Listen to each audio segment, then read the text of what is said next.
Warahmatullahi wabarakatuh. Selamat malam Bapak Ibu, teman-teman peserta webinar malam hari ini yang sama-sama berbahagia. Pertama-tama marilah kita panjatkan puji syukur kehadirat Allah Subhanahu wa taala. Kita panjatkan kepada Allah Subhanahu wa taala karena telah memberikan rahmat, kesehatan dan kesempatan sehingga kita dapat berkumpul di ruang virtual malam hari ini. Adapun topik yang kita bahas pada webinar malam hari ini yakni asesmen program bimbingan konseling. Perkenalkan, saya Anita Mulyanti, yang bertindak sebagai moderator. Di tengah-tengah kita sudah hadir Pak Kabid, Pak Kepala Bidang Pendidik dan Tenaga Kependidikan, Dr. Haji Muhlis Malajarang. Selamat malam, Pak. Selamat malam. Ya, ada pun narasumber kita, Pak Munawir, Guru BK SMK Negeri 1 Wajo, sekaligus Ketua APKIN Kabupaten Wajo. Selamat malam, Pak. Malam Bu Anita. Iya. Selamat malam juga Bapak Ibu peserta webinar. Tetap semangat ya sampai akhir. Sebelum pembukaan, marilah kita mengucapkan basmalah bersama-sama. Bismillahirrahmanirrahim. Izin melaporkan Pak Kabid bahwa kegiatan kami ini merupakan kegiatan rutin sekali sebulan dilaksanakan. Pesertanya bukan hanya dari SMK Pak, tapi juga dari SMA, ada dari SMP juga. Bahkan ada yang dari luar Sulawesi Pak, seperti Aceh, Lombok, Pontianak, Boyolali, Tebing Tinggi dan Ketapang, serta ada dari Sumatera dan lain-lain yang tidak bisa disebutkan satu persatu. Baik Bapak Ibu sekalian, silakan mic-nya dinonaktifkan. Selanjutnya saya persilahkan kepada Bapak Kabid untuk memberikan penguatan atas kinerja guru BK di sekolah sekaligus membuka webinar pada malam hari ini. Dengan hormat kami persilahkan. Terima kasih. Assalamualaikum warahmatullahi wabarakatuh. Waalaikumsalam warahmatullahi wabarakatuh. Selamat malam, salam sejahtera untuk kita semua. Alhamdulillah, wasyukurillah. La haula wala quwata illa billah. Malam ini alhamdulillah saya secara tadi diundang untuk bergabung di webinar dengan topik yang sangat bagus, yaitu ngopi bareng dengan program layanan BK. Ya, asesmen program layanan BK. Saya kira ini yang bagus sekali. Sebelumnya kami salam hormat juga kepada teman-teman semua yang sempat saya sebut satu persatu. Ya, karena memang baru juga kali ini bergabung dan baru kali ini diperkenalkan tadi. Alhamdulillah pada malam ini kita bisa ketemu dan insya Allah mudah berkah untuk kita semua. Yang kami hormati tentunya ini ada narasumber kita Pak Munawir dari Wajo. Terima kasih banyak Pak Munawir dan teman-teman semua, seluruh yang peserta webinar yang tidak saya salami satu persatu.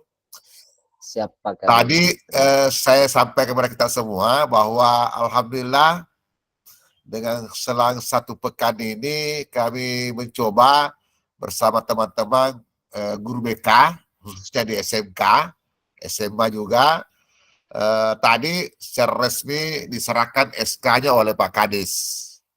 Jadi secara legitimasi sudah ada SK-nya, SK Musyawarah Guru Bimbingan Konseling untuk SMA dan SMK Sulawesi Selatan.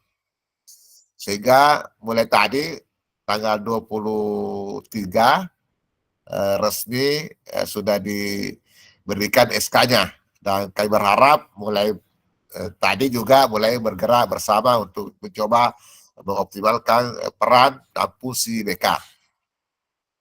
Yang perlu kami sampaikan kepada kita semua, tadi juga saya mendapat pencerahan dari Prof.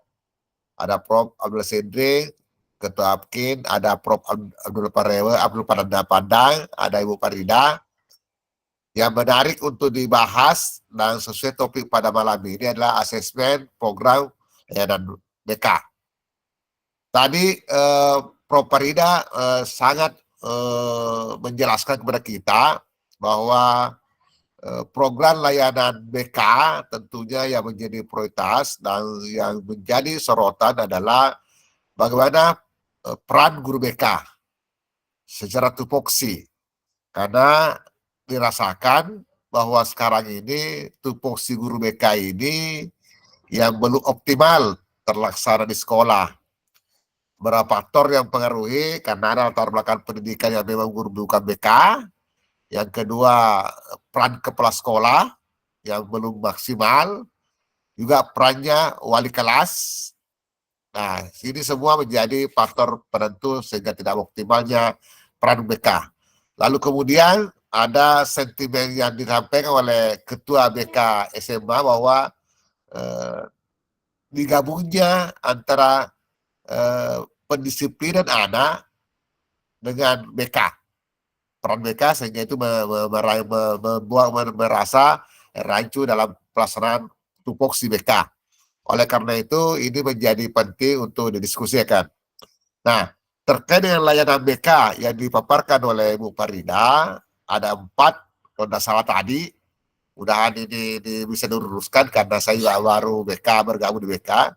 Ada secara personal, pribadi. Ada secara sosial, ada bimbingan karir, dan ada bimbingan bimbingan belajar. Belajar. Ya, ini ada 4 yang menjadi poin, sehingga saya berharap mudah-mudahan malam ini kita bisa diskusikan bagaimana keempat ini menjadi penting untuk kita dipahami bersama, paling tidak mengulas bersama, mengulas kembali, sehingga kita memahami secara rinci. Nah, kaitan dengan asesmen, asesmen ini kami kemarin juga telah melakukan asesmen selatan, karena ada peserta dari luar ini. Kami sekarang ini telah mendata di BK, di BGTK, yang sudah selesai sekarang asesmennya adalah asesmen guru BK. Jadi insya Allah dalam 1-2 hari ini kami akan melaporkan ke pimpinan, ke Pak Kadis, sekaligus untuk penyampaian kepada guru BK Selatan tentang formasi guru BK. Karena di asesmen itu sudah tercover, bahkan yang mengajar BK bukan latar belakang BK sudah ketahuan di asesmen kami. Oleh karena itu, insya Allah nanti mungkin 1-2 hari ini, mungkin Senin Selasa, saya akan paparkan bagaimana kondisi keberadaan guru BK di Selatan. Berapa jumlahnya, berapa seharusnya formasinya, berapa sebetulnya yang ada, dan berapa sebetulnya yang dibutuhkan di Selatan. Nah, ini mungkin jadi penting untuk kita bersama, karena tadi juga sempat disinyalir oleh Pak Abdul Pandang, Prof. Abdul Pandang, bahwa guru BK, rasio guru BK dengan siswa belum mencukupi 1:150. Nah, itu barangkali juga menjadi penting nanti, sehingga insya Allah ke depannya kami berharap program-program ini berlanjut terus. Karena apalagi topinya kopi, tapi ada kopi saya lihat. Saya ada kopiku ini. Nah, sekali lagi terima kasih banyak atas undangannya. Saya tidak banyak mengupas menjelaskan tentang BK, tapi paling tidak saya sudah mencoba menggerakkan teman-teman guru BK, dan hari ini juga sudah ada SK-nya. Paling tidak itulah langkah awal kita untuk, karena memang agak kalau guru mata pelajaran kami sudah lama bikin ini mata pelajaran. Guru mata pelajaran adalah musyawarah kerja guru mata pelajaran per MGMP per mata pelajaran. Bahkan kemarin ada 14 mata pelajaran kami sudah bikin SK-nya. Cuma memang BK ini yang menjadi pertanyaan. Dan ternyata alhamdulillah 2021 kita gagas. Saya lihat SK konsepnya dari Bu Erdi 2021 baru kali ini bisa tercapai. Ya alhamdulillah, tidak terlambat Pak Werdi, tidak terlambat, coba ya digas-gas 10 sedikit. Kalau kemarin lari 50 karena belakang ini, sekarang lari 100 karena memang belakang baru muncul. Saya kira itu Pak dari kami. Selama ikuti webinar ini, mohon izin atas seizin kita semua, tidak banyak saya memberikan. Kita semua banyak kita buka sama-sama webinar ini, sama-sama membaca Bismillahirrahmanirrahim. Bismillahirrahmanirrahim. Sekian, dan terima kasih. Wassalamualaikum warahmatullahi wabarakatuh. Waalaikumsalam warahmatullahi wabarakatuh. Udah dipraktekin belum? Ya, terima kasih banyak Pak Kabid atas penguatan motivasi serta semangatnya. Semoga bermanfaat bagi kita semua. Selanjutnya saya persilahkan kepada Pak Munawir selaku narasumber kita malam hari ini. Sebelumnya teman-teman peserta, kalau bisa kameranya di-on-kan saja supaya siapa tahu bisa saling. Oke, terima kasih. Pada Pak Munawir dipersilakan dengan hormat.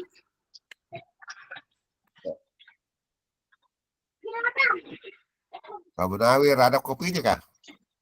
Ada Pak, sebentar saya ambil. Ada. Oh, ada itu apa ya Pak Budi, ada ya, luar biasa kopinya. Oke, Iya. lanjut Pak, bercanda lanjut. Oke, endorse ini Pak, Oke, endorse. Pak,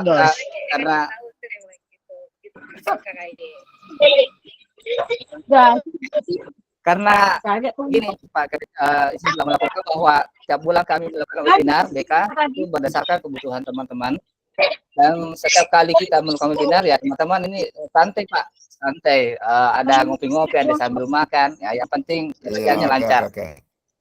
Udahlah Pak Duda, kalau sudah Oke, masuk baik. masa kami Pak. Iya. Oke, sip Pak, terima kasih. Baik, Bapak Ibu sekalian yang kami hormati, Bapak Kabid ITK Dinas Provinsi Sulawesi Selatan, Bapak Dr. Haji Mukhlis Malajaran, Ketua MGBK SMK Sulawesi Selatan Ibu Erni Marlina, teman-teman peserta webinar asesmen program BK pada malam hari ini, terima kasih antusiasnya sudah hadir untuk belajar bersama-sama. Bapak Ibu sekalian, jadi ini bukan materi yang baru tetapi lumrah. Yang kedua, ini adalah hasil praktik baik yang kami sudah lakukan. Harapannya itu menular ke teman-teman ya, terkait dengan bagaimana membuat program BK yang sesuai dengan kebutuhan murid. Baik, izin kami menyampaikan materi kami.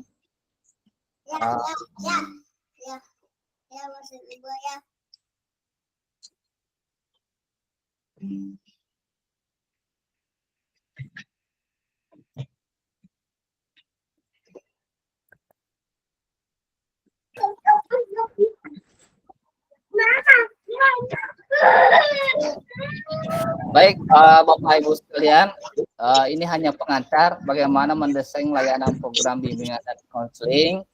Bapak Ibu yang sekolah PK pasti sering dapat seperti ini, ya, karena ini adalah poin ini dapat dari sekolah PK kalau SMK ya. Kalau SMK kan sekolah penggerak. Oke, baik, kami lanjut.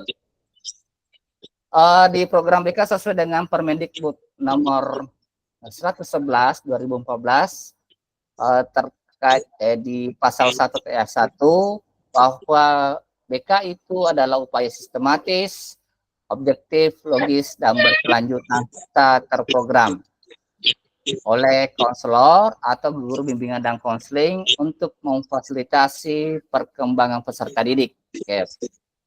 Jadi artinya kita melakukan kegiatan berdasarkan regulasi yang ada terkait dengan perencanaan yang berbasis kebutuhan. Baik, Bapak Ibu sekalian, jadi kegiatan ini kita nanti akan merancang program yang sesuai dengan sekolah kita. Jadi tidak ada lagi program BK di sekolah kita yang kita copy paste, hanya ganti nama atau ganti identitas dari sekolah lain, sehingga program BK kita harapannya betul-betul sesuai dengan kondisi siswa kita. Baik, dalam tahapan menyusun program BK, Bapak Ibu sekalian, ada kurang lebih 5 langkah. Yang pertama adalah asesmen. Jadi asesmen ini Bapak Ibu sekalian, sebagaimana yang kita sering gunakan di panduan POP, pedoman profesional pelayanan bimbingan dan konseling, yaitu AKPD. Salah satu instrumen non-tes yang kita gunakan untuk melakukan asesmen data. Setelah kita asesmen, kita analisis lagi kebutuhannya. Kebutuhan layanan apa yang yang murid butuhkan, sebagaimana tadi yang disampaikan Pak Kabit bahwa di BK itu ada 4 bidang, ada pribadi, ada sosial dan belajar, serta ada karir. Kemudian setelah kita analisis, kita mencari dukungan tentunya dari pihak pimpinan seperti kepala sekolah, wakasek beserta jajarannya. Kemudian kita menyusun program BK, Bapak Ibu sekalian, yang sesuai dengan kondisi siswa kita atau murid kita. Jadi mulai dari program tahunan, program semesteran, rencana kerja. Dan yang saya akan bagi sebentar adalah kita itu bisa tahu Bapak Ibu sekalian jadwal harian kita. Hari Senin saya mau lakukan apa sih, layanan apa sih di kelas ini. Hari Selasa tanggal sekian saya mau melakukan layanan apa di kelas ini. Itu nanti akan coba kita munculkan di hasil asesmen Bapak Ibu sekalian.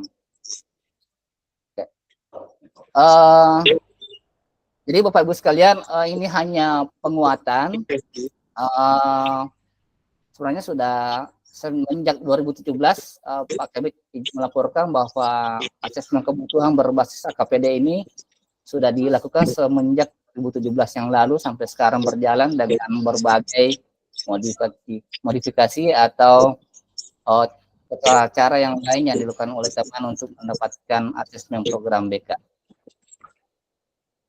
Baik, Bapak Ibu sekalian, ini adalah rancangan atau isi dari program BK itu. Yang pertama itu adalah rasional, yang kedua visi misi, yang ketiga identitas, yang keempat memutuskan tujuan, yang kelima komponen program, yang keenam bidang layanan, ketujuh action plan, yang kedelapan pengembangan tema, yang kesembilan evaluasi, pelaporan dan tindak lanjut. Oke. Baik, Bapak Ibu sekalian, strukturnya juga kami hanya baca ulang karena sudah ada di POPBK pada dasarnya ini, yaitu rasional, dasar hukum, merumuskan visi dan misi, deskripsi kebutuhan, rumusan tujuan, yang program, identifikasi bidang layanan yang disampaikan Pak Kabit tadi, pribadi, sosial, belajar, karir, action plan, pengembangan tema, evaluasi, pelaporan, tindak lanjut, kemudian sarana dan prasarana yang dibutuhkan di sekolah Bapak Ibu seperti apa. Yang terakhir adalah anggaran. Baik, Bapak Ibu sekalian, ini terkait dengan pengantar bagaimana menyusun program. Sekarang saya mau memperlihatkan kepada Bapak Ibu sekalian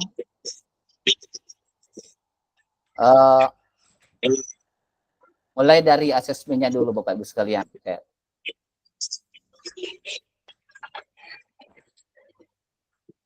Bapak Ibu sekalian, saya kira kita sudah semua familiar dengan istilah asesmen menggunakan form.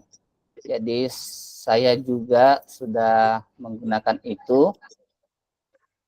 Bagaimana melakukan asesmen berbasis dengan menggunakan fitur Google Form. Oke, baik Bapak Ibu, ini adalah instrumen asesmen kebutuhan layanan BK kelas 12. Izin Pak Kabit menyampaikan bahwa ini kami lakukan asesmen pertingkatan kalau di SMP mulai dari kelas 10, kelas 11, dan kelas 12.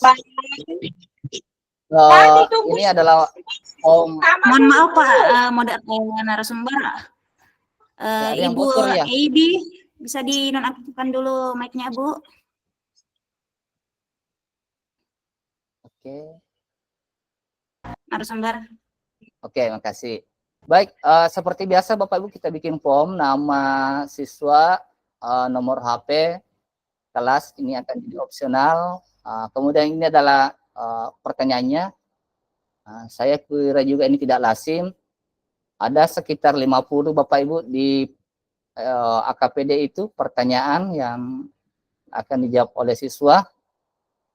Oke, Saya tambahkan satu pertanyaan. Tulis masalah yang kamu alami dan butuh solusi segera. Kenapa Bapak Ibu sekalian? Karena saya ingin mengungkap apa sih masalah yang dialami oleh murid saya dan butuh solusi segera, sehingga nanti akan memudahkan saya membuat action plan atau perencanaan individual jenis layanan konseling apa yang cocok dengan anak ini.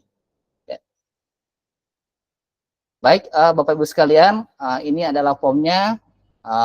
Sekarang saya mau memperlihatkan ke pengolahan datanya.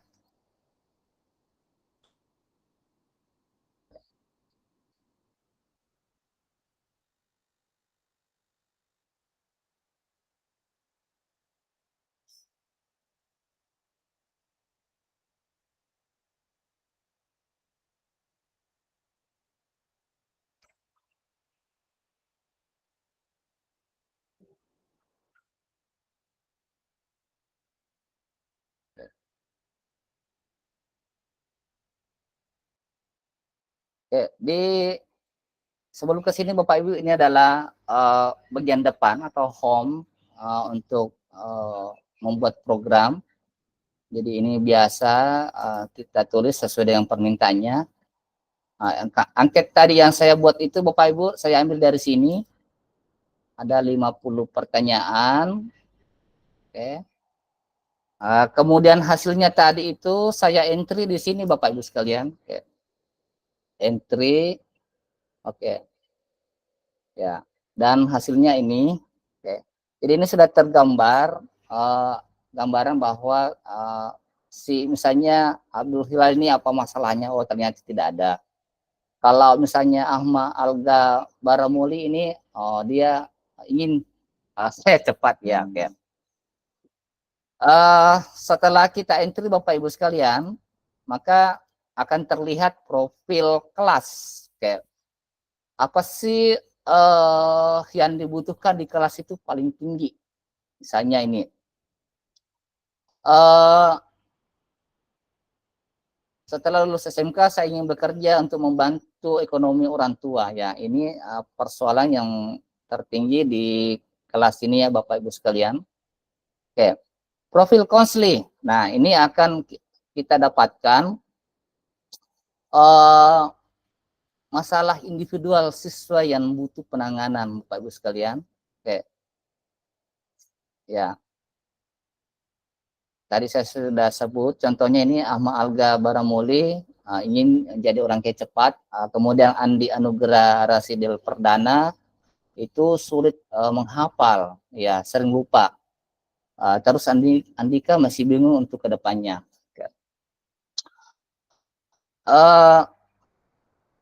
Kemudian setelah Bapak Ibu itu ini otomatis ya yang lain, asesmen kebutuhan, rumusan kebutuhan, deskripsi ini juga otomatis, rumusan tujuan seperti itu juga ya. Cuma saya sudah tambah di sini Bapak Ibu CP ya. Kalau guru mapel kan CP, kalau kita BK CL, capaian layanan. Ya. Terus komponennya apa? Ini otomatis Bapak Ibu sekalian. Ini juga otomatis. Nah, saya mau ke action plan Bapak Ibu sekalian. Nah, di action plan ini siapa sih yang membutuhkan layanan bimbingan kelompok terkait dengan membangun kerjasama antara umat beragama? Ternyata tidak semua ya. Jadi hanya 4, ada ke-6, ke-8, ke-9, ke-16. Jadi K ini Bapak Ibu sekalian adalah kode konseli yang membutuhkan layanan ini. Oke. Setelah terbentuk action plan, maka otomatis program semester sudah ada, baik ganjil maupun genap. Nah, ini yang menarik Bapak Ibu sekalian. Saya sudah jadwalkan di sini, mulai hari Senin itu sampai Jumat, apa yang saya mau lakukan. Oke. Jumat, oke. Apa yang saya mau lakukan dan sasarannya apa. Sehingga kita itu guru BK sudah ada acuan yang jelas atau jadwal harian. Hari Senin saya memulakan apa di kelas apa. Oke. Ini di bidang pribadi, terus strategi layanannya, kelasnya, materi apa, metodenya apa. Misalnya ini terkait tujuan layanan, misalnya mau membantu konseling memahami pentingnya kerjasama antar umat beragama. Strategi layanannya bimbingan kelompok, kelasnya kelas 12, materinya membangun kerjasama, metodenya sesi drama. Siapa sih yang butuhkan? Hanya 4 orang. Terus Bapak Ibu kalau mau tahu bagaimana RPL-nya, coba ini ada barcode, Bapak Ibu sekalian, bisa di scan. Saya akan tampil di situ RPL-nya. Oke.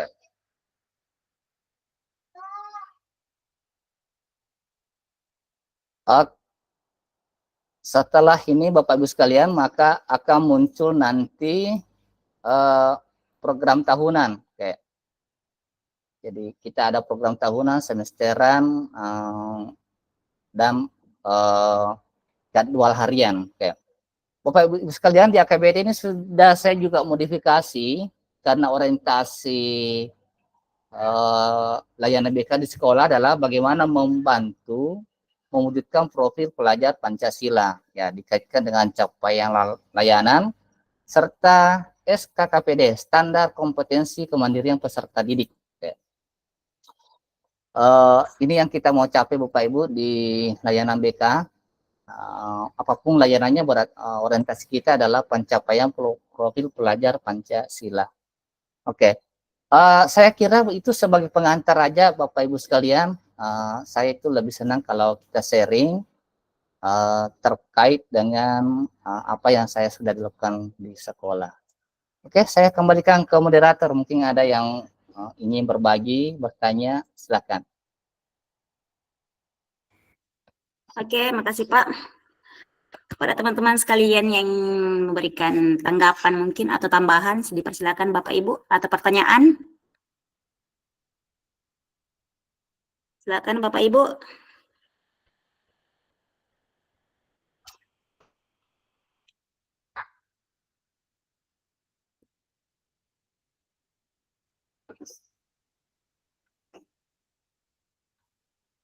Siapa tahu ada yang memiliki pendapat yang lain Bapak Ibu berbeda dengan Pak Munawir, bisa ditambahkan. Mohon izin sedikit dulu. Iya, silakan Pak. Ya, saya menarik ini asesmen ini. Iya. Sudah dengar ya, sudah? Sudah sangat jelas Pak. Ya, menarik sekali ini asesmennya ini karena sudah tergambarkan semua yang apa yang dicapai dalam layanan itu. Ada 4 layanan sudah tercapai. Lalu kemudian, nah sekarang pertanyaan saya ini, pertanyaannya ini sudah sudah divalidasi. Oke. Sudah divalidasi atau ada sehingga membutuhkan sudah dianggap instrumen ini valid. Karena saya ini pertanyaannya tertutup ya. 01. Ya, tidak. Itu yang pertama.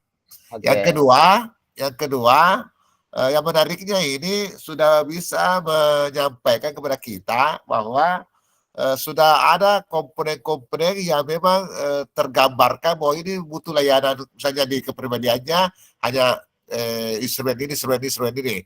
Nah, itu yang menarik sehingga bisa dibuat suatu strategi dan pencapaiannya bisa sudah ada semua ini K1 sehingga kedepannya apa yang diharapkan tadi Ibu Prof Farida bahwa seharusnya guru BK itu melaporkan per jadwal ini anak 19, 20, 21 satu pekan itu ada laporan. Ya, betul. Mudah-mudahan ini semua guru BK bisa mengikuti ini. Kalau ini sudah terjadi seperti ini, Pak, saya kira tidak ada masalah di sekolah. Ya. Tidak ada masalah di sekolah. Cuma persoalannya sekarang, kenapa masih banyak sekarang tawuran? Oh, ya. Masih banyak lagi kekerasan, masih banyak. Padahal ini kan sudah bagus sekali ini. Mungkin itu Pak, saya hanya masukkan. Saya mungkin bisa ada respons sebentar, silakan Pak. Oke. Baik, gimana moderator? Oh iya, ada yang angkat tangan ini Pak atas nama Ibu Maria Patricia, silakan Ibu. Oke, saya jawab dulu ya karena ini spesial kayaknya ini Oh malam. iya. Oke, Pak. Iya, terima kasih Pak Kabit. Saya sangat senang sekali diberikan masukan, diberikan pertanyaan, apalagi sosok Pak Kabit yang luar biasa. Walaupun umurnya sudah 50-an, tapi mukanya ini semangatnya masih 17-an. Oke, baik Pak. Saya jawab yang pertama. Validasi instrumen. Jadi ini adalah produk dari K13 Pak. Jadi sudah tervalidasi oleh kementerian pada saat itu. Cuma kami modifikasi instrumennya, kata-katanya sesuai dengan kondisi sekarang. Oke. Apalagi pertanyaan kedua, karena saya ini sangat terharu sekali dengan pertanyaan Pak. Yang itu ya tadi itu ya anunya. Oh. Ya. Jika yang sudah kelihatan ini. Iya. Ya, kategori-kategorinya layanan pribadi, layanan karir, layanan apa ya sudah. Iya. Jadi di sini Pak sudah tergambar di bidang pribadi itu program apa yang mau dilakukan dan sasarannya siapa. Saya kasih contoh. Misalnya ini Pak, katakanlah ini kan sudah pribadi, kita mau ambil yang sosial deh. Nah ini sosial. Misalnya ini menghindari tawuran ya, kebetulan tadi ada materi tentang kekerasan. Ini siapa sih yang butuh materi ini? Sudah ada di kelas itu Pak. Ya, misalnya ini ada kelas, tidak semua butuh. Jadi kita akan panggil ini Pak, yang dilakukan dalam bentuk bimbingan kelompok. Bagaimana sih caranya? Minimal mereka mengenal tawuran seperti apa itu tawuran, kira-kira apa dampaknya tawuran dan cara mengatasinya. Jadi di BK itu Pak, salah satu kelebihannya ada namanya ini bimbingan kelompok, bisa dilakukan di ruang kelas, bisa juga dilakukan di ruang BK. Problem solving, jadi salah satu cara mengatasi tawuran adalah problem solving. Yang kedua bisa juga Pak dengan cara pelatihan asertif, karena orang yang tawuran itu atau yang dibully itu Pak biasa kan tidak asertif, hanya mau menurut saja. Jadi kalau di BK ada namanya strategi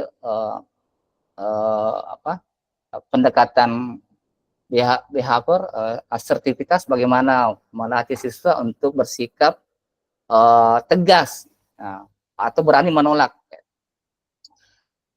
Yang sosial belajar ya. Kalau belajar ini Pak, ini contohnya juga misalnya siswa ini butuh atau ingin tahu bagaimana sih cara belajar yang menyenangkan ya. Ternyata ada banyak Pak. Jadi kami kategorisikan sebagai layanan klasikal. Strateginya apa? Kalau layanan klasikal di BK Pak mirip-mirip dengan guru mapel karena dia klasikal. Kami biasa pakai ada gallery wall ya. Dan strategi-strategi pembelajaran pada umumnya. Sekarang bidang karir, contoh, siswa ingin memiliki kebiasaan hemat dalam kesehariannya. Maka kami ini konseling individu dengan strategi self management atau pengaturan waktu, bisa juga dengan self regulation. Jadi banyak Pak di BK itu strategi layanan.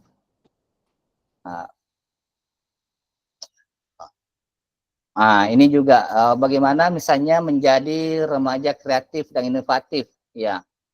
Ternyata banyak yang butuh. Tapi kalau di SMK pun terutama itu yang di kelas 3 itu bingungnya mau kerja, mau kuliah, mau berberusaha BMW ya Pak. Kalau kami SMK itu biasanya. Sekarang juga jadi penting itu jalur bakat. Ya betul Pak. Bursa kerja. Ya bursa kerja Pak. Izin Pak menyampaikan kalau saya di SMK itu di awal sudah ada pemetaan perencanaan karir murid Pak. Jadi pada saat PPDB setelah dinyatakan lulus, saya panggil semua orang tuanya, didampingi orang tuanya, yang mewawancara itu adalah wali kelas bekerja sama dengan kejurusan. Kamu mau masuk SMK mau apa? mau bekerja kah, mau berusaha, atau Ya. mau jadi polisi, PNS, atau apa. Akhirnya sudah ada data itu Pak yang kami kumpul. Apa rencana kami terhadap data itu adalah bagaimana guru mengajar sesuai dengan perencanaan karir siswa, itu yang kami idamkan di sekolah Pak. Ya, sementara kami mau godok ini karena ini adalah baru kami lakukan dan butuh penyesuaian Pak. Jadi kalau kami itu sudah ada perencanaan karir siswa dan mulai dari kelas 1. Dia mau kemana setelah tamat. Oke. Saya kira itu Pak yang kami bisa jawab. Kalau ada yang kurang mungkin bisa Bapak tambahkan atau ada teman-teman yang lain. Terima kasih Pak atas bukan sih pertanyaan, kalau saya motivasi. Pertanyaan Bapak ini mengeksplorasinya ya, pemantiknya luar biasa. Ya, silakan. Oke Pak. Saya kira seperti itu dari saya Pak. Terima kasih Pak Dokter.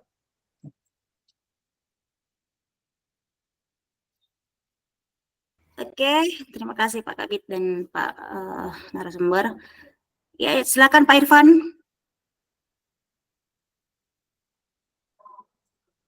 Pak Irfan.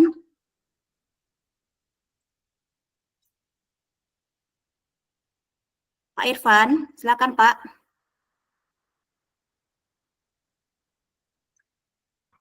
Atau ke Ibu Asriani dulu. Ibu Asriani, silakan Ibu.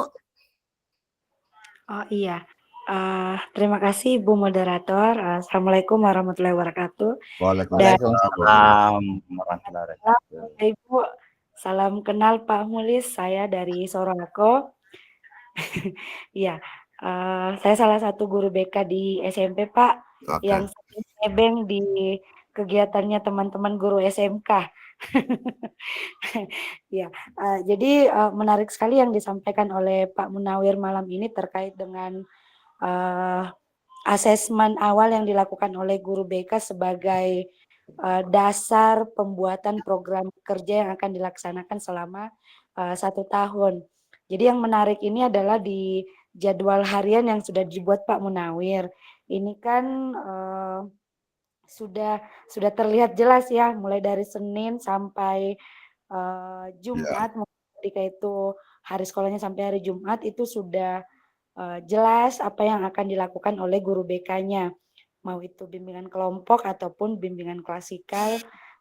Begitu juga dengan konseling individual seperti itu. Nah, yang saya mau tanyakan di sini kan Pak Munawir ini ada bimbingan kelompok, ada bimbingan klasikal. Saya lebih prefernya ke bimbingan klasikal sih pertanyaannya Pak. Jadi yang pertama yang saya mau tanyakan, apakah di sekolahnya Pak Munawir itu sudah ada jam untuk guru BK tatap muka di kelas dengan anak-anak seperti itu, karena biasanya teman-teman guru BK itu juga ngeluhnya gimana mau memberikan layanan karena di sekolahnya itu tidak ada jam yang untuk guru BK masuk kelas seperti itu. Terus yang kedua adalah ketika itu bimbingan kelompok atau bimbingan konseling individual, ini kan hanya beberapa anak yang dipanggil ya. Apakah itu komunikasi dengan wali kelas atau komunikasinya dengan guru mata pelajaran yang ngajar pada saat anak tersebut mau dikumpulkan untuk kegiatan bimbingan bimbingan kelompok atau konseling individual. Seperti itu aja sih Pak Munawir dari saya. Terima kasih.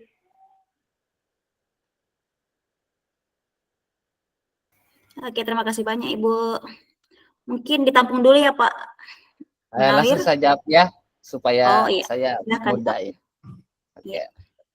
Izin Pak, kami melaporkan bahwa ini Bu Asriani pernah juga menjadi narasumber berbagi di MGBK SMK Sulsel Pak tentang bullying. Oke. Dia junior saya di bimbingan konseling Pak di UNM, aktif juga di berbagai kegiatan dan berbagi. Baik, Dinda Anit dan teman-teman yang lain, di sekolah saya setelah melakukan asesmen seperti ini, saya perlihatkan ke kepala sekolah, Pak, ini adalah pemetaan masalah siswa di kelas katakanlah 12 TSM. Ini kalau di 12 AKL, Ini kalau di 12 multimedia. Ini kalau di 12 TKJ. Dampaknya kalau saya tidak melakukan layanan atau pencegahan Pak, maka itulah muncul bibit-bibit bolos, malas, ya. Artinya maladjustment perilaku siswa, ya itulah yang menjadi pemicu kalau tidak dilakukan upaya preventif dengan melakukan layanan bimbingan konseling di kelas. Alhamdulillah dengan penjelasan seperti itu, dengan perencanaan yang matang seperti ini, kepala sekolah memberikan saya jam, walaupun sebenarnya sulit kurikulum mengatur. Setelah itu, kepala sekolah menyampaikan di rapat bahwa di BK kita itu diberi jam supaya kita berkolaborasi. Jika guru BK ingin memberikan layanan bimbingan kelompok karena tidak terkelas, maka mohon kerjasamanya untuk memberi izin. Jadi memang sudah ada informasi awal dari kepala sekolah sebagai top leader di sekolah, sehingga Bapak Ibu sekalian, kalau saya mau memberikan layanan sesuai jadwal, saya cuma WA balik kelasnya, Bu, biasa itu saya mau melakukan layanan bimbingan kelompok atas nama ini nih, jam sekian. Ya alhamdulillah sampai sekarang tidak ada penolakan, Pak. Kenapa tidak ada penolakan? Karena kami itu menyampaikan hasil dari kegiatan layanan kami yang sifatnya bukan privasi siswa, tapi masalah umum seperti ini. Oh, kalau di kelas ini, Bu, karakter siswa ini memang biasa katakanlah malas, tapi pada dasarnya itu ada ada kelebihan lainnya, misalnya dia sering menolong. Atau Ibu, kalau memang ini anak tidak bisa belajar dengan cara A, coba cara B. Kenapa Pak Munawir tahu? Karena kami punya data dan hasil wawancara konseling. Begitu. Kemudian bukan sampai di situ Bapak Ibu sekalian.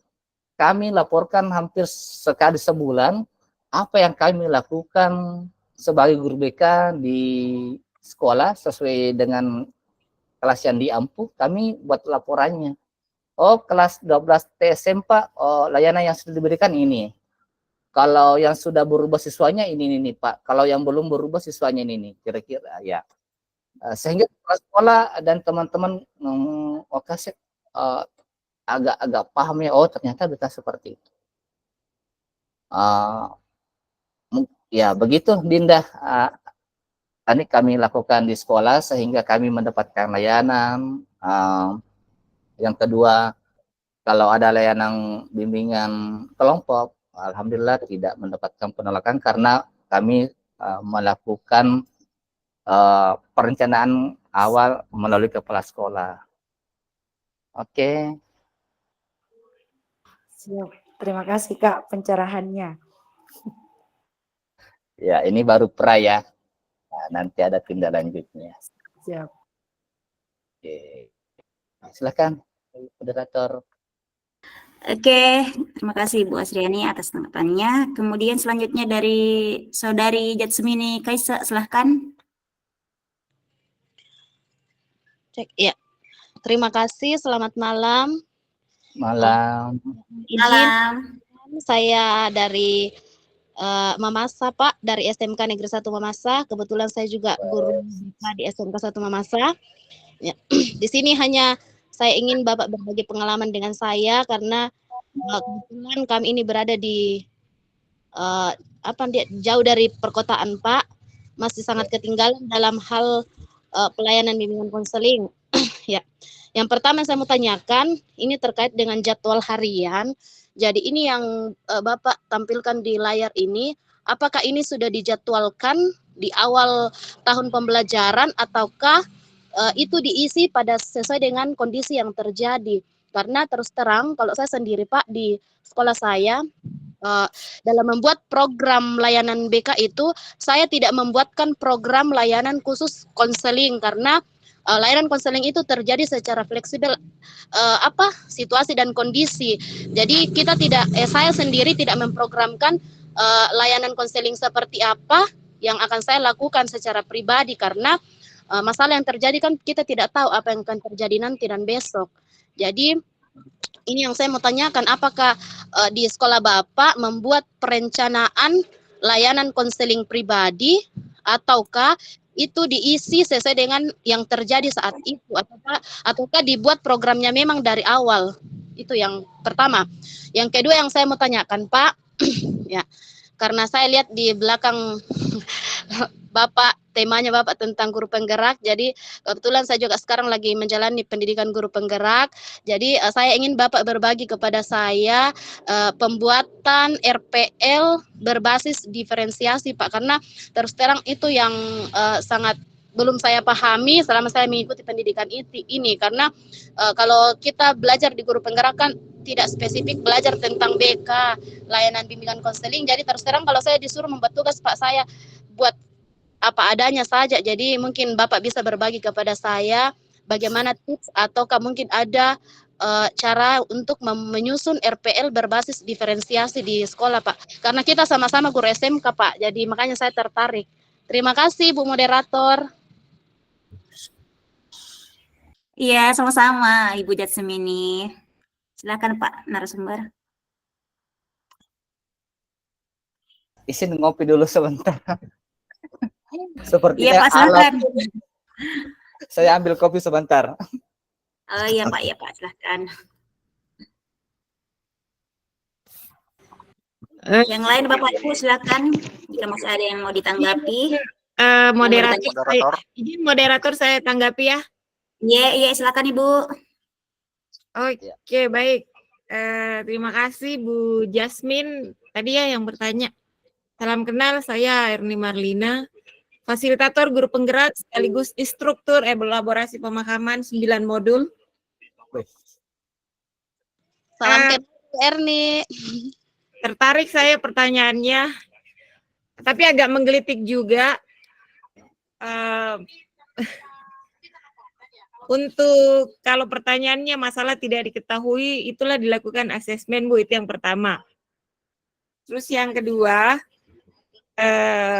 saya mau meluruskan bahwa di BK kita tidak mengenal RPP ya, kita menggunakan RPL, Rencana Pelaksanaan Layanan. Kalau di mata pelajaran namanya Rencana Pelaksanaan Pembelajaran. Nah, layanan yang kita lakukan sesungguhnya jauh sebelum kurikulum merdeka, kita sudah berdiferensiasi, Bu. Kenapa? Karena kita mengawali dari asesmen dahulu namanya net assessment ya. Sebelum saat ini kita sudah melakukan pemetaan profil murid. Yang tadi Pak Munawir tawarkan itu ejawantah dari hasil asesmen. Sehingga diketahui murid A membutuhkan bantuan pribadi, murid B membutuhkan bantuan klasik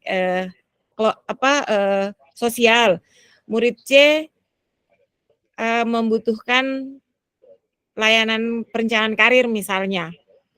Jadi sesungguhnya guru BK sebelum masuk kelas sudah mengetahui profil muridnya. Diferensiasi apa yang dilakukan oleh guru BK? Tidak perlu fokus ke produk, hasil, dan lain sebagainya. Karena kita fokusnya memberikan layanan. Jadi saya, kenapa saya mau berkomentar? Karena ingin meluruskan teman-teman semua, karena memang disadari bahwa masih banyak di antara kita bukan background-nya BK ya. Kalau alumni BK, saya yakin dan percaya sudah beranjak di awal bagaimana melakukan asesmen. Karena kurikulum berganti apapun yang dilakukan oleh BK adalah fokus ke 4 bidang layanan tersebut dengan berbagai macam pendekatan yang dilakukan dengan keprofesian kita sebagai guru BK. Sehingga orang tua kita, Profesor Abdullah Pandan selalu mengatakan, berikanlah layanan kepada murid-muridmu, kepada peserta didik, kepada konseli, kalau kita di BK sesuai dengan keilmuan kita sebagai guru BK. Jadi kalau tadi dikatakan, masalah kita cuma fokus ke masalah yang terjadi saja, tidak ada perkiraan, itu namanya responsif, Bu. Sesungguhnya sebelum ke kita guru BK, kita paling tidak ditangani oleh orang-orang yang menemukan. Misal perkelahian bisa jadi wali kelas, pendisiplinan, wakase kesiswaan. Oleh karena itu, teman-teman guru BK memang harus menyusun mekanisme pelaksanaan BK. Karena bagaimanapun jagonya kita sebagai guru BK, kita tidak bisa melakukan sendiri. Kita butuh kolaborasi, kita butuh dukungan, dan kita butuh kesempatan dan waktu untuk melakukan layanan itu. Sehingga Bapak dan Ibu sekalian, memang seharusnya kita punya profil murid kita itu. Bagaimana caranya mau mengetahui profilnya kalau kita tidak melakukan asesmen? Bagaimana caranya kita mau membantu murid kita kalau kita tidak tahu dia sedang apa? Karena teman-teman sekalian yang nampak itu mereka hanya berpakaian seragam, membawa ransel, kita meyakini isinya hanya buku. Tetapi belum tentu buku saja isinya. Bisa jadi sekumpulan masalah yang dia bawa dari rumahnya, sekitarnya, dan lain-lain sebagainya. Itu bisa terjadi. Sehingga teman-teman guru BK, kenapa lalu kemudian dari semua undang-undang ataupun pergantian guru BK itu minimal 150 orang. Kalau ternyata memang kita sanggup melayani 150 orang dengan maksimal, itulah sesungguhnya. Tetapi karena kan regulasi kita juga lebih banyak siswa daripada guru. Kadang-kadang guru BK-nya 1, siswanya 1000. Sehingga butuhlah kita berbagai jenis data yang Ibu atau Bapak Ibu sekalian melakukan dengan asesmen. Pak Munawir menawarkan kepada kita semua untuk mempermudah. Dibuatlah aplikasi yang bisa kita pakai semua teman-teman sekalian. Lalu selanjutnya, sekali lagi saya ingin menyampaikan kepada Bapak dan Ibu sekalian, marilah kita memberikan layanan kepada peserta didik kita, kepada konseling kita sesuai dengan keilmuan kita sebagai guru BK. Tidak perlu banyak pendekatan yang kita kuasai, paling tidak kita bisa membantu peserta didik kita atau konseling kita sesuai dengan yang dia butuhkan. Itulah sesungguhnya layanan diferensiasi seorang guru BK. Terima kasih moderator. Assalamualaikum warahmatullahi wabarakatuh. Waalaikumsalam warahmatullahi wabarakatuh. Terima kasih Bu Erni atas tanggapannya, sangat bermanfaat sekali. Ya, bagaimana dengan Saudari Jatsmini? Apa masih ada tanggapan? Oke, terima kasih atas masukan dari Bu Erni, luar biasa. Saya sebenarnya basicnya dari bimbingan konseling, cuman karena mungkin situasi dan kondisi di sekolah saya yang tidak memungkinkan untuk saya melakukan apa yang seharusnya saya lakukan, karena saya selama ini sudah berusaha untuk mau berkolaborasi, tapi mungkin sistem yang dilakukan seharusnya dalam pelayanan BK itu belum dipahami sepenuhnya oleh warga sekolah. Jadi itu yang menghalangi saya selama ini. Makanya dalam penyusunan jadwal harian itu khususnya ya, kalau layanan bimbingan saya sudah melakukan jadwal harian, mingguan, bulanan, cuman ini layanan bimbingan yang konseling individu. Jadi terus terang saya selama ini belum aktif melakukan asesmen karena situasi dan kondisi yang tidak memungkinkan, di mana sekitar 500 orang saya melayani sendiri di lingkungan SMK yang tiap hari banyak masalah yang terjadi. Jadi saya selama ini fokusnya hanya melayani masalah hampir setiap jam. Oke, terima kasih Ibu atas masukan untuk penyusunan RPL berdiferensiasi. Oke, terima kasih Ibu Jatsmini. Selanjutnya dari Ibu Nasridawati, silakan Bu.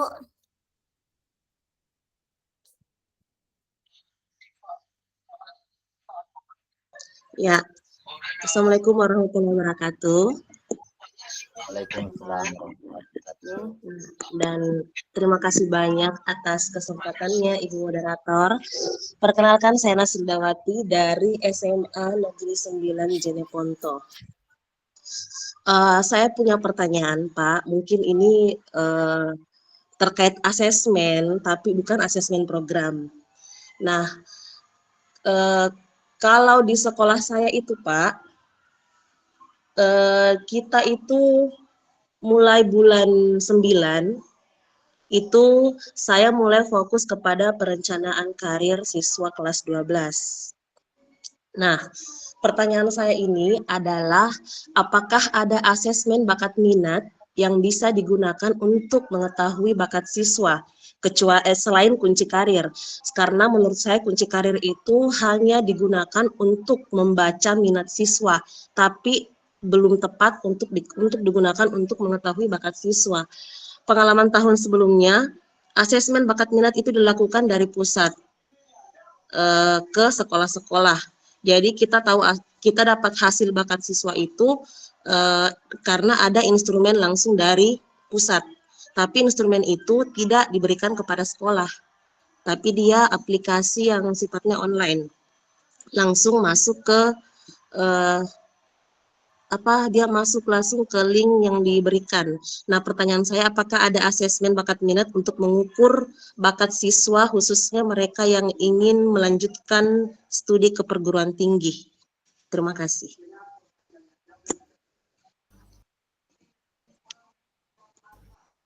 Oke, terima kasih Bu Nasrida. Mungkin langsung saja ditanggapi oleh narasumber. Silakan Pak. Baik Bu Nasrida, kerisauan yang Ibu alami sama mungkin teman-teman, saya juga pernah begitu Bu. Jadi gini, kalau saya di sekolah, saya pakai, mohon maaf ya, saya harus menyampaikan, saya pakai Aku Pintar Bu. Jadi di situ banyak banyak pilihan-pilihan kita mau tes apa. Tapi sesuai dengan beberapa teman-teman tester sering kami komunikasi bahwa hasil tes itu belum tentu valid ya.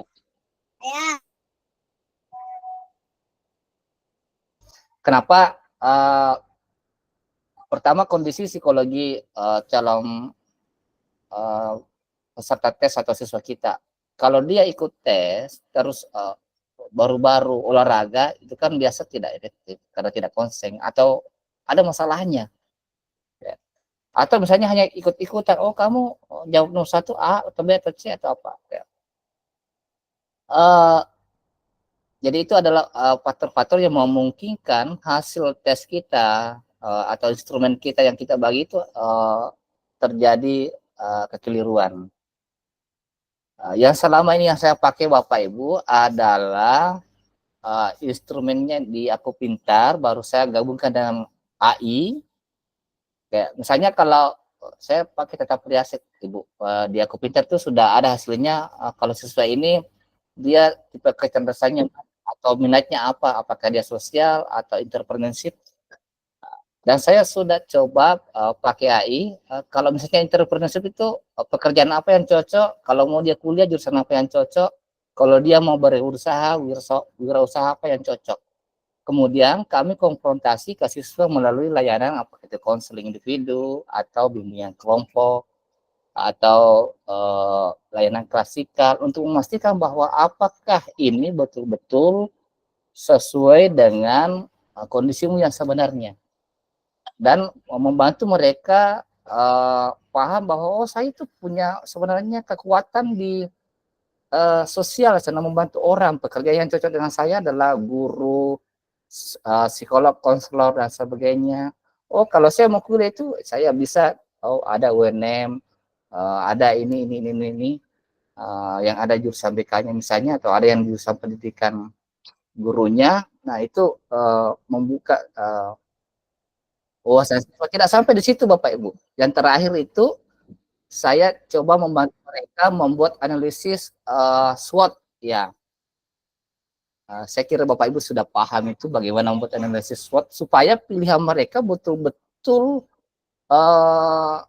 itu sesuai dengan passionnya dan daya dukungnya sudah jelas, perencanaannya sudah jelas, Dan alternatif kalau misalnya dia tidak mencapai tujuan atau jurusan yang diinginkan. Seperti itu Bu yang saya lakukan. Ada juga di sini Pak Bur yang sering tes ya, melakukan tes bakat minat di sekolah.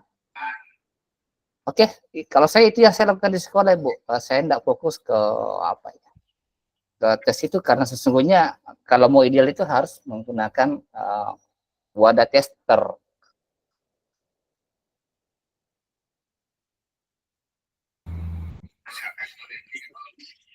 Ya, bagaimana dengan Ibu Nasrida?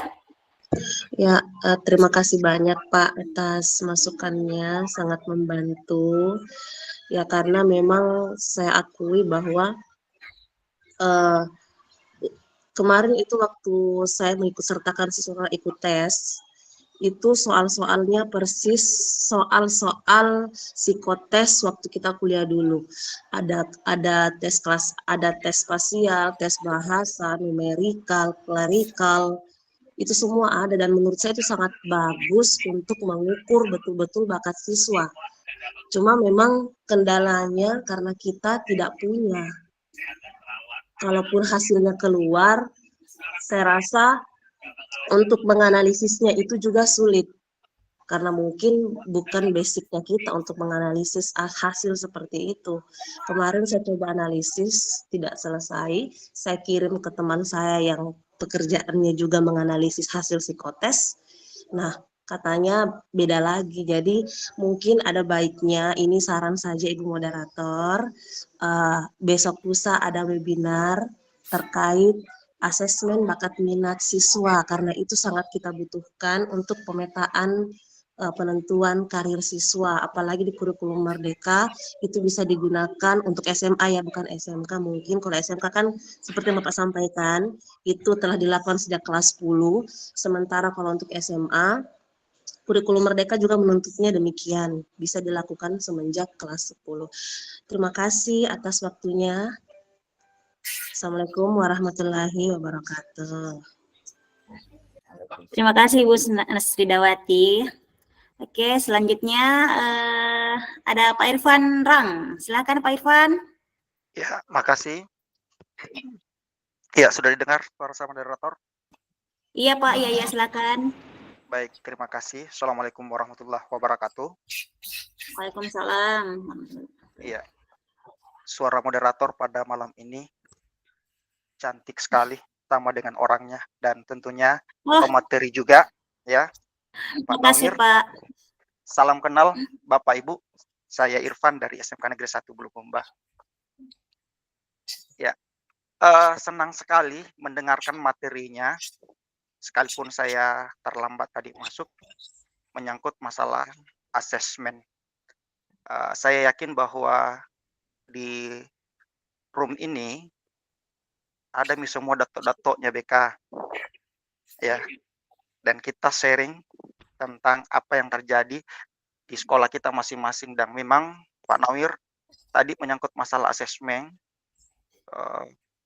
saya sangat menarik yang dilakukan, tetapi yang menjadi permasalahan Pak, tidak semua sekolah yang memahami tentang hal itu.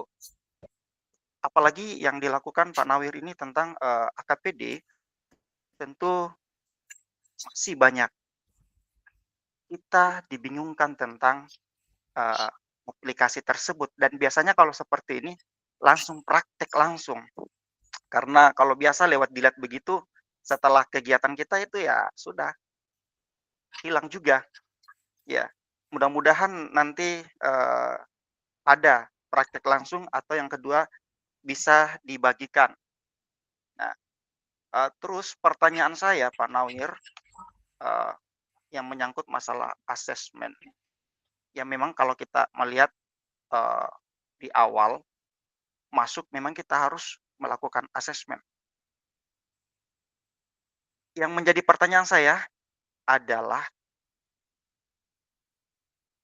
apakah asesmen bisa dilakukan secara keseluruhan untuk mengetahui bidang layanan anak, ataukah kita melakukan per gaya belajar atau satu persatu di bidang layanan tersebut, entah pribadi, sosial, belajar, atau karir. Nah, berikutnya lewat ini karena tadi ada Pak Dr. Muhlis, mudah-mudahan ke depan ada aturan secara tertulis bahwa ketika masuk di SMK ada aturan bahwa itu dilakukan asesmen, Pak. Karena tidak semua sekolah SMK itu melakukan hal yang sama. Karena juga mungkin mohon maaf, mungkin ada pimpinan yang tidak memahami tentang apa menjadi tupoksi BK. Dan tidak sedikit di antara kita dibenturkan dengan guru mata pelajaran atau yang lainnya karena mereka tidak memahami apa menjadi tupoksi kita. Saya rasa itu Pak Nawir, terima kasih. Wassalamualaikum warahmatullahi wabarakatuh. Waalaikumsalam warahmatullahi wabarakatuh. Terima kasih Pak Irfan. Lanjut Pak, mau Sama-sama. narasumber silakan. Terima kasih. Berarti ini temannya Bu Eva ini Pak Irfan. Benar sekali Pak. Oke, keresahan yang dialami oleh Pak Irfan dan rekan-rekan yang lain ini saya pahami Pak. Saya juga pernah alami. Guru setiap problem siswa mulai dari yang kecil tidak pakai sepatu, keluar baju, tidak ada lamban, disuruh kamu ke BK. Sehingga membuat kami resah, bingung, pokoknya tidak enak perasaan. Kenapa? Karena guru-guru itu punya persepsi pandangan kalau ada masalah ke BK, apapun masalahnya ke BK. Dari situ saya coba mencari tahu kenapa ya. Adakah cara supaya misalnya guru-guru BK ini teman-teman di sekolah guru-guru mapel bisa paham kerjanya BK. Saya coba Pak dengan cara menyampaikan regulasi. Ini Permendikbud nomor 11 tahun 2004 tentang BK begini-begini. Tidak mempan Pak secara regulasi. Oke, secara personal saya coba bercerita kalau guru BK itu Pak begini-begini ke teman-teman guru BK, tidak berhasil juga. Kemudian saya coba setelah menyampaikan kepala sekolah Bapak Ibu sekalian, saya coba menyampaikan ke guru yang bersangkutan melalui kinerja. Apa bentuknya saya bekerja? Dalam bentuk laporan. Jadi setiap saya sudah melakukan layanan BK, terkadang saya panggil guru mapel. Ini loh yang kami kerja dalam satu hari ini Pak. Dari situ dia tahu karena kami juga kasih feedback Pak. Kalau ini anak Pak begini karakternya, dia itu suka begini tapi tidak suka dia begini. Ya. Kalau ini Pak anak memang kekurangannya tidak paham pelajaran, tapi kalau Bapak kalau Bapak menyuruh membeli sesuatu dia cepat. Jadi kita sampaikan profil murid ke guru-guru Bapak Ibu supaya ini kita menjadi big data bagi guru. Sehingga punya kesan bahwa kalau mau mengenal karakter siswa ke guru BK, itu yang kami ciptakan dulu. Ya. Ya, dari situ guru mulai percaya, kalau mau cari data tentang siswa atau murid ke BK aja, karena di situ lengkap ya. Siapa di situ di siswa yang terisolir atau yang tidak ada omong, ya tidak ada beti-beti yang banyak temannya ya ke BK karena ada data sosiometrinya. Siapa ya di situ yang pantas dijadikan calon ketua kelas. Ya, dari situ guru-guru sudah mulai, ternyata BK punya banyak data tentang siswa bisa kita pakai di pelajaran. Yang kedua, saya membantu Pak dalam hal itu tadi modalitas belajar, gaya belajar. Saya coba bantu memberikan ini hasil gaya belajar, misalnya di kelas 12 TSM. Kalau di 12 TSM itu Bu, gaya belajarnya adalah rata-rata kinestetik. Jadi strategi pembelajaran yang paling disenangi siswa adalah praktek atau ada kegiatan yang sifatnya bergerak. Nah, dari situ guru sudah juga mulai punya pandangan baru. Wah, ternyata BK juga sepertinya selain memberikan data juga memberikan rekomendasi cara belajar di kelas-kelas yang berbeda. Oke, itu sih yang kami lakukan Bapak Ibu, sehingga keresahan-keresahan yang Bapak Ibu alami, saya juga pernah mengalami, itu bisa terkikis dengan bukti nyata dan Bapak Ibu bisa menjadi big data di sekolah Bapak Ibu terkait dengan kondisi siswa di sekolah. Bagaimana Pak menurut saya kampungku tidak ada jaringan. Asesmen Bapak Ibu bisa dilakukan tanpa jaringan, bisa manual. Ya. Bagaimana caranya? Nah, kita akan nanti sharing lah Bapak Ibu di sesi selanjutnya atau di sesi lain. Karena ini hanya pemantik Bapak Ibu untuk memulai bagaimana kita melakukan asesmen sesuai dengan kondisi murid kita di sekolah. Saya kira seperti itu moderator. Jadi saya itu Bapak Ibu bercerita yang saya sudah lakukan ya. Oke, silakan. Baik, terima kasih Pak narasumber. Bagaimana dengan Pak Irfan? Iya, terima kasih atas pencerahannya malam ini, Pak. Mudah-mudahan juga ada perubahan-perubahan yang signifikan yang kami juga lakukan di sekolah. Sekalipun masih banyak kendala yang sebenarnya hal-hal yang perlu kami sampaikan, tetapi nanti di kesempatan lain, Pak. Thank you very much. Ya, kembali ke moderator. Oke, makasih Pak Irfan. Ya, sama-sama. Ya, bagaimana Pak narasumber? Cukup sekian atau masih bisa satu orang? Ya, oke, masih bisa 2. Kita kan sampai iya. jam 10-an ya. Oke Pak, dengan Ibu Nasratul Humaira, silakan Ibu. Ibu Nasratul.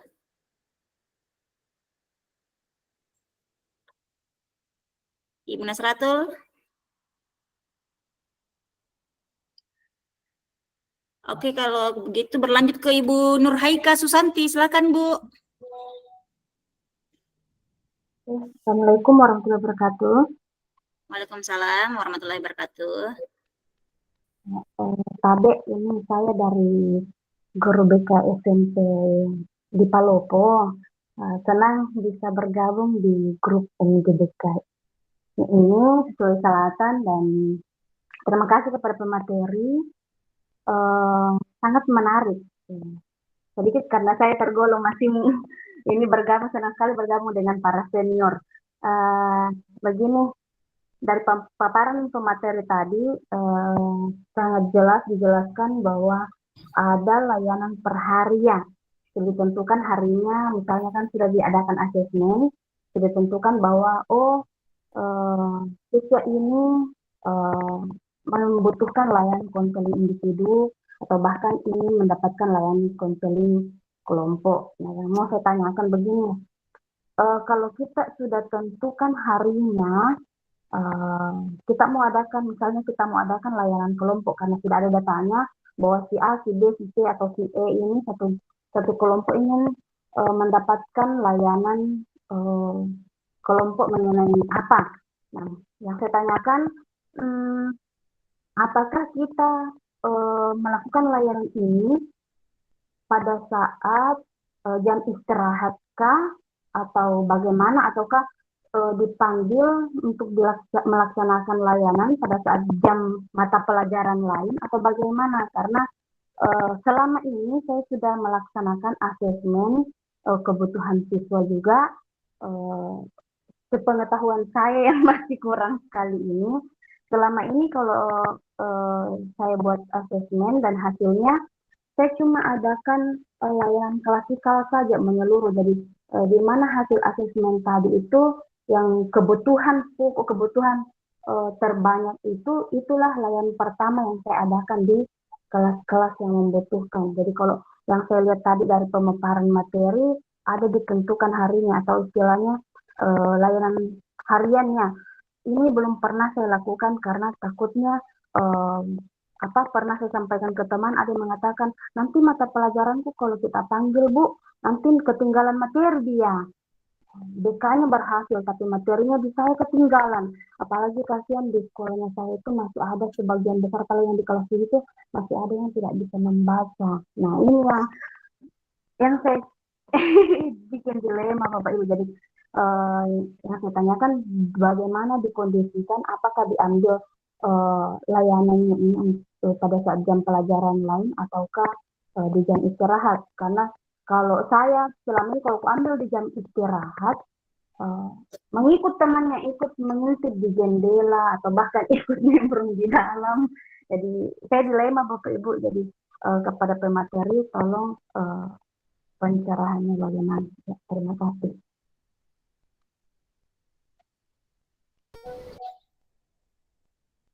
Terima kasih Bu.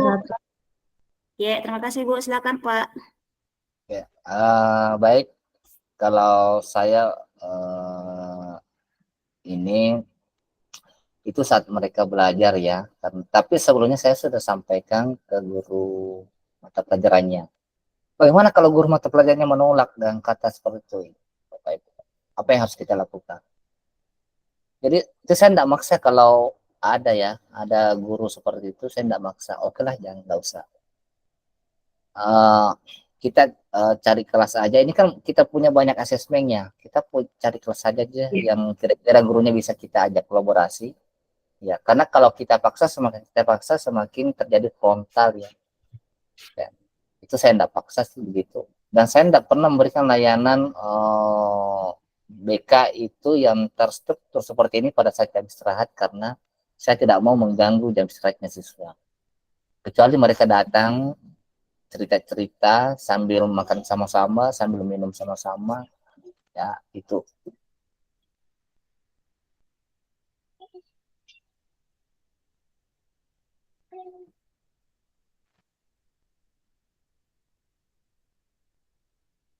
Oke, halo moderator, kayaknya jaringannya bermasalah. Oh iya, terima kasih Pak narasumber. Bagaimana dengan Ibu Nurhaika Susanti tadi? Saya rasa sudah cukup. Baik, terima kasih Ibu Nurhaika. Ya, Bapak Ibu mungkin masih ada yang memberikan tanggapan atau pertanyaan atau mungkin tambahan, silakan. Abe, Bu moderator, mungkin bisa juga dibaca pertanyaan di chat. Ada yang bertanya itu Ibu. Oh iya, mohon maaf Pak. Ya. Oh iya, terima kasih. Oh iya, bisa saya bacakan ya Pak. Dari Ibu Nain, silakan. India. Salah satu-satu ya, satu-satu ya. Oke.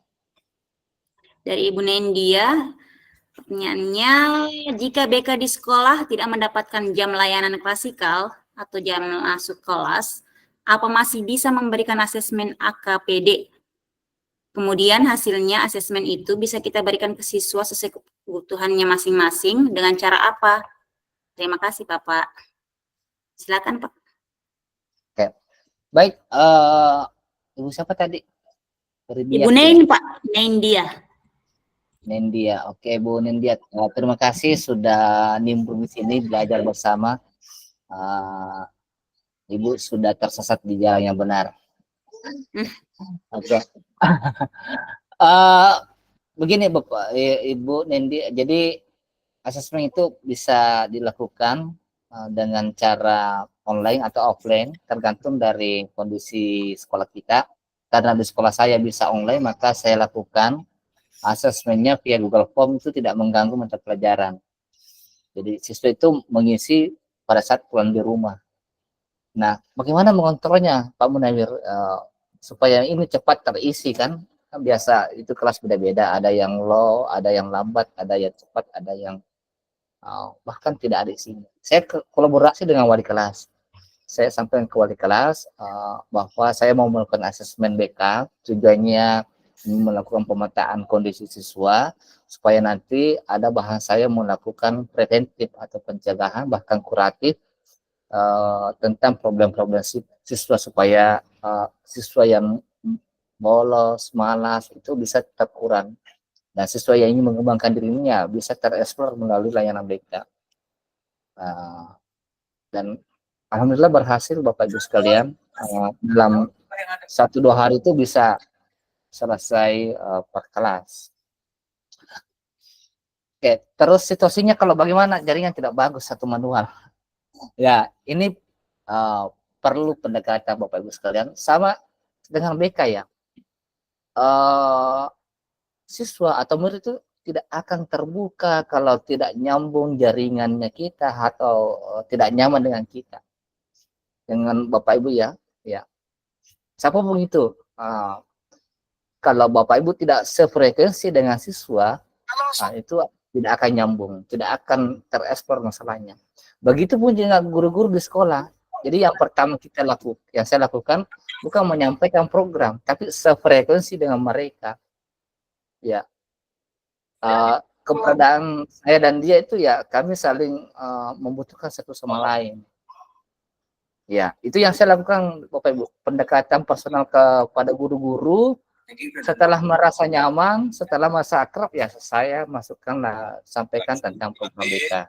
Putusan MK sebagai sebuah putusan yang final dan mengikat. Kemudian hari ini juga KPU menetapkan ya kita hormati kewenangan dan keputusan dari masing-masing lembaga negara. Ada selingan Pak dari Pak Jokowi. Kebetulan Dokter ya, dan hakim tertua itu akibatnya. Jangan bapaknya Kaisang tidak berpendapat bahwa putusan MK bersifat final. Pak Kabir. Kebetulan juga putusannya itu merugikan anaknya dan hakim ketua bukan adik iparnya. Apa tadi? Pendapat yang bertentangan tersebut dari sudut pandang seorang bapak dan kakak ipar, maka harus. Oke. Lanjut. Lanjut.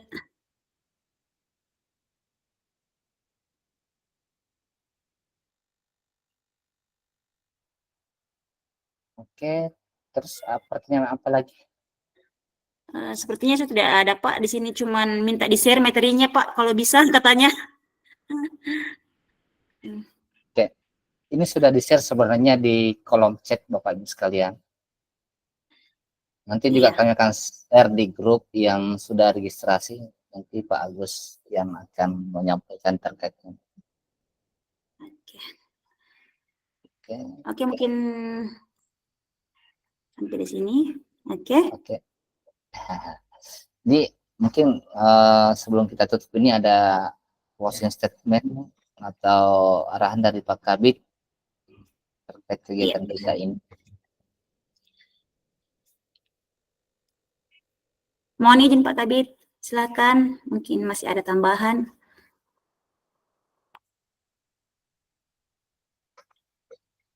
Termut Pak, termut Pak. Oke, mana? Ada Pak. Baik, saya kira sudah cukup waktunya, sudah jam 9:33. Sedikit saja, saya menarik sekali tema ini dan sudah diskusi banyak dan banyak pengalaman yang kami dapat tentunya.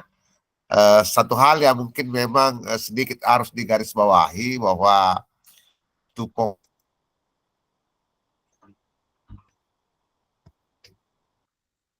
yang kedua, image yang berkembang di siswa bahwa guru BK itu adalah mengadili siswa.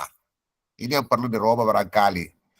Termasuk saya dulu waktu sekolah, saya sangat takut dengan guru BK.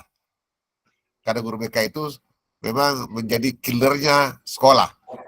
Nah, ini barangkali perlu dirubah bahwa betul memahami tupoksi itu ternyata yang berbeda antara kalau mau diadili jangan di BK.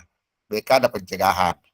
Nah, mungkin itu garis poin yang saya sampaikan pada malam ini bahwa BK itu bukan menghakimi atau mengadili siswa, tapi dia pada BK itu ada pencegahan yang mungkin itu yang sementara dipahami sehingga betul-betul tugas pokok dan fungsinya BK itu berjalan dengan lancar. Namun memang tadi berkembang juga di Delu Kundasal tadi bahwa memang sekarang ini itulah nanti kita orientasinya, insya Allah mudah-mudahan ini pengurus musyawarah guru bimbingan konseling pekan depan kita akan kumpulkan kepala sekolah termasuk wakasek kesiswaan dan kalau perlu wali kelas agar disampaikan tupoksi BK sehingga dia memahami, karena banyak yang mengambil kebijakan di sekolah tidak memahami tupoksi BK sehingga pengambil kebijakan tidak memberikan jam juga tertentu pada guru BK sehingga ini menjadi buat kesulitan guru BK. Oleh karena itu insya Allah mudah-mudahan nanti kita bergabung semua di webinar selanjutnya. Kita akan buka 1 hari untuk SMA, 1 hari untuk SMK, dan berpeluang juga untuk masuk yang lain. Silakan kalau bergabung agar kita kupas banyak tentang bagaimana peran kepala sekolah, peran wali kelas, perannya guru wali kelas, perannya wakil kepala sekolah bidang kesiswaan, sehingga tidak berbenturan dengan apa menjadi tupoksi guru BK, guru konseling. Sehingga insya Allah mudah-mudahan telah memahami semua kepala sekolah, wali kelas kesiswaan, dan kalau kita dari struktur memang berbeda. Struktur itu kepala sekolah, di atasnya baru ada wakase kesiswaan, di bawahnya ada guru BK, di sampingnya adalah guru mata pelajaran. Ini memang ada strukturnya seperti itu, sehingga insya Allah mudah-mudahan bisa dipahami bersama, dan mudah-mudahan juga menjadi lebih terang tugas BK. Kendalanya memang sekarang disadari bahwa guru BK belum memenuhi kota, masih ada sekolah 500 siswanya 1 guru BK-nya, ada bahkan 1000 siswanya 1 guru BK-nya. Nah ini yang perlu insya Allah Bisa, sudah surah mana? dekat ini kita coba membuat formasi, dan mudahan Pak Kadis tadi sampaikan kepada kita, semoga ini bisa disampaikan ke BKN atau ke BKD, atau supaya ini menjadi membuka formasi untuk guru BK. Kalau memang mungkin kan masih ada informasi atau masih ada guru yang memang belum sempat direkrut. Mungkin itu dari kami. Selamat malam. Saya kira cukup untuk teman-teman semua. Terima kasih banyak moderator, terutama narasumber, memberikan pencerahan pada malam ini luar biasa. Saya kira nilai plus untuk saya karena bergabung dan banyak ilmu saya dapat malam ini, dan membuka wawasan saya bahwa ternyata guru BK luar biasa kerjanya, luar biasa mencegah, dan Pak Gubernur sangat memberikan tugas pokok ke guru BK, apalagi sekarang kondisinya lagi marak-maraknya tawuran siswa. Ya, saya kira itu Pak Gubernur sudah memberikan kami warning, peraturan kami kemarin hadir di Pak Gubernur, Pak Kadis, dan seluruh kepala bidang sudah diwanti-wanti bahwa kalau ada guru, ada siswa berkelahi, salahkan gurunya. Karena tidak mungkin siswa itu yang mau kalau tidak ada penyebabnya. Barangkali itu dari kami. Selamat malam, kasih banyak. Wassalamualaikum warahmatullahi wabarakatuh. Waalaikumsalam warahmatullahi wabarakatuh. Terima kasih banyak Pak Kabit atas waktu dan pencerahan serta motivasinya. Sampai jumpa di kesempatan lain lagi Pak. Ya baik, terima kasih juga. Mari kita ngopi. Ya, Pak. Ngopi dulu Pak, ngopi. Ngopi dulu. Ya, terima kasih juga pada Pak Munawir sebagai narasumber dan teman-teman yang sudah berpartisipasi aktif. Sampailah kita di akhir webinar dengan tema asesmen program bimbingan konseling. Mari kita akhiri dengan mengucapkan alhamdulillah. Semoga apa yang kita lakukan ini bisa memberi manfaat bagi kita semua, terkhusus kepada siswa-siswa kita di sekolah, dan kita sebagai guru BK bisa maksimal lagi ke depannya. Saya sebagai moderator mohon maaf atas segala kekurangan dan terima kasih atas perhatiannya. Wassalamualaikum warahmatullahi wabarakatuh. Waalaikumsalam. Ya, mohon izin Bapak Ibu, depan itu jadwal kita Rabu Kamis. Mudah bisa ditepati. Ya, silakan. Amin. Rabu Kamis bisa lah. Kita hari Rabu itu adalah SMA, hari Kamis untuk SMK. Itu untuk kita coba jadwalkan. Mudahan bisa panitia segera menyiapkan semuanya. Ya. Terima kasih.